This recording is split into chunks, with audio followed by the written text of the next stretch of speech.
super important topic, obviously, that we're going to break down some more is the topic of programmable money. As I mentioned earlier, money is always a contract.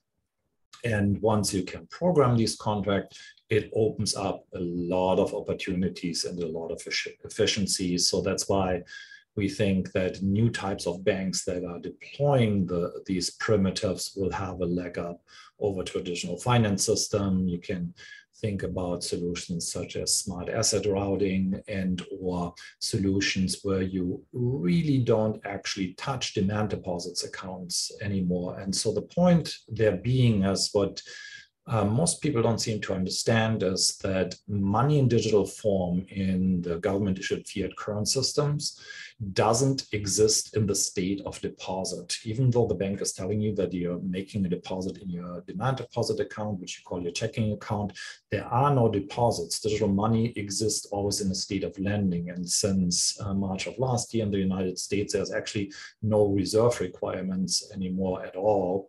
So this whole idea of fractional reserve, which was also somewhat false in its general claim, because most of the money that commercial banks are creating is over collateralized and doesn't have any effect on the balance sheet actually.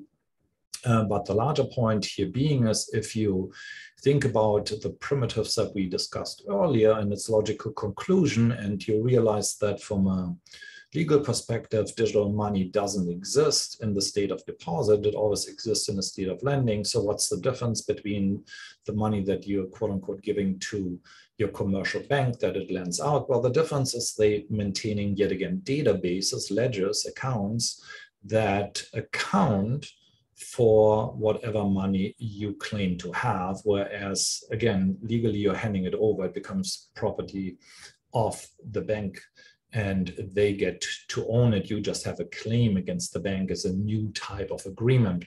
But the obvious logical conclusion is, since money doesn't exist in a state of deposit, only in a state of lending, is my expectation is that sooner or later, we will just defer for all citizens of all countries that particular lending facility back to the users, the actual property owners themselves. And if you use the language of the Federal Reserve System of M1 and M2, with M1 being kind of the payment money, so your physical cash or the cash in your demand deposit account.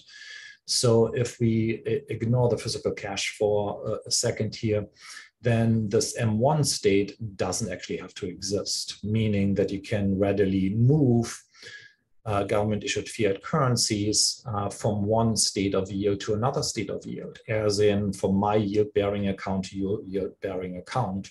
And so M1 doesn't have to exist at all. And ironically, the Federal Reserve System, after they printed all this money last year, decided to entirely stop the velocity and the accounting for M1 altogether. So when you go to the website of the Federal Reserve, it will just show you a note after the spike that we stopped tracking it. So you can form your own opinion why that happened. But then to, again, make a comparison between what used to be called fintech, i.e. PayPal.